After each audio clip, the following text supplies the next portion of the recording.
smalltowncustoms09. Welcome everybody.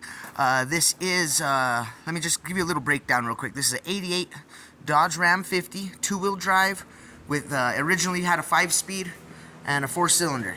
The donor engine and powertrain is going to be a 2012 Hyundai Genesis 2.0 turbo with a 6-speed and independent rear suspension. I'm hoping to use that on that and all the electronic systems. So first off, I got the Dodge Ram 50 about 3 years ago, and it's just been sitting here. I bought it specifically for another engine swap, and I wasn't sure what I was going to do with it, but I knew it was going to be an engine swap. So this isn't my first rodeo with the Dodge Ram 50s. My first rodeo is this guy right here. This is an 87 Dodge Ram 50 4x4. It had a 2.6 liter with the 5-speed 4-wheel drive. Originally, I drove it around for a few years. I bought it for $400, had a blown head gasket, fixed it, and then the engine blew. So I decided to put something cool in it. We put a small block 350 in it, 357 horse crate engine with the Holley double pumper. Has the serpentine belt setup, electric fan, big boy radiator. This one used all the factory electronics for the Dodge Ram 50, except for adding an MSD blaster. I couldn't fit a big bass distributor back there. I had to use a small bass with the external coil. But this one used all of the factory harness for the Mitsubishi. The only thing you need to run a small block is one hot ignition wire to the distributor, and you're golden. So this one I had to make engine mounts, tranny mounts. I had to modify the tunnel very, very little. Had to make my own cross member, custom driveline, of course. The interior is pretty good.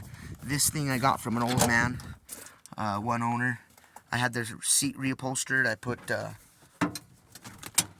little subwoofer back there with some 6x9s, and the body only has 109,000. The engine and the swap only has like maybe 4,000 miles on it. I don't drive it that often. I actually broke a drive shaft just a while back. I haven't got it replaced yet. But I like these trucks. One, because they're cheap and plentiful, and also they're good for swaps because they have tons of room in here, and they already have a full boxed-in frame. See that? Some of the trucks nowadays, they have C-channel frames, which are really weak. They're light, but they're weak. So I like these because they have fully boxed frames. I already got the bed loose, so I have access to the rear end. I'm gonna take the leaf springs off, take off the rear differential. Gonna somehow make some tabs and mount that independent rear suspension on this. The interior, I took out the seats. I got it vacuumed up a little bit. I got some of the cluster out, a couple of things here and there out. We're gonna take out the complete factory harness so we can incorporate all the electronics of this Genesis here. We're gonna use the fuse box, computer of course. We're gonna use everything. Steering column. We're gonna incorporate these brakes. It has some drilled and slotted. Can't even see them. Let it focus a little bit. Can't really see them. Let me get a light.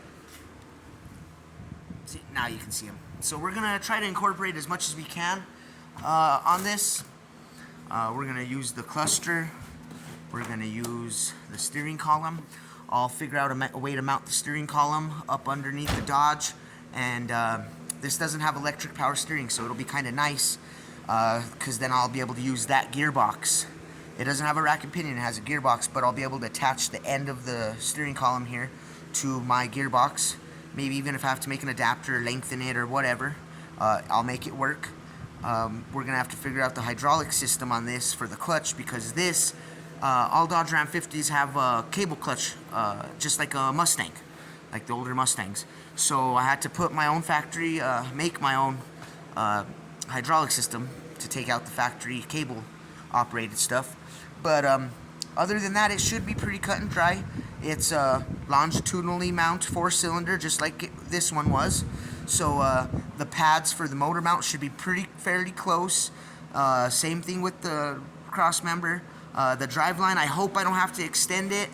I'm going to try to mount it where everything kind of matches up, but if I have to lengthen it, I will. to get this running, I had this one for maybe only a month. I got it from one of my buddies, and it was just sitting in his yard. It was one of his extra vehicles from a long time ago, and he didn't want to get rid of it, but it was just sitting there, and I made him a decent deal. So it had a couple vacuum lines that were busted. The blow-off valve was stuck because it got so much dirt and grime in there. I pulled it off, rebuilt it. Checked the turbo. It's not in the greatest shape. The fins are pretty chewed up from running a dirty air filter, which I bought a new one, and I just jerry-rigged this for now to get it running, making sure that the power plant was good before I actually start putting it in the truck. And it's good. It has 120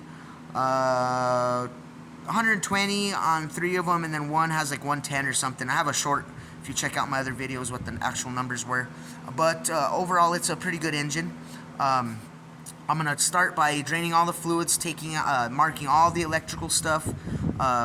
The only thing that we're gonna keep on this truck electronically, which not even electronically, is the headlights and taillights. I'll have to adapt that harness to my taillights and headlights.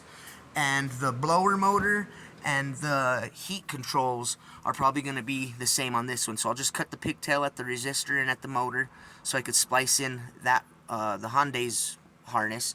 And I'm going to probably just keep this because it's all cable operated for the feet to floor stuff. So I'll leave that, but I'll somehow incorporate the other stuff onto this. And dash cluster and the steering column, of course. I'll use the seats. I cleaned it up yesterday, got it all vacuumed, but down there at the corner, the windshield's busted, so it got a little bit of mold under that carpet. So I'm gonna have to pull the whole carpet out, and even if I run it with no carpet, it's gonna be just a little fun truck, not really an everyday driver. So that's my plan. If you guys wanna stick around, subscribe and like, and follow along so you guys can see every step of the way. It's not gonna be a quick little job. I'm only one man, one shop, but unique ideas and kind of unique stuff, you know. I don't like what everybody else has, so I try to make my own kind of stuff. So if you want, stick with me, guys, and you'll see this get done in hopefully a couple months. Here and there, I'll make some long videos, but I'll have daily shorts pretty much uploaded every day.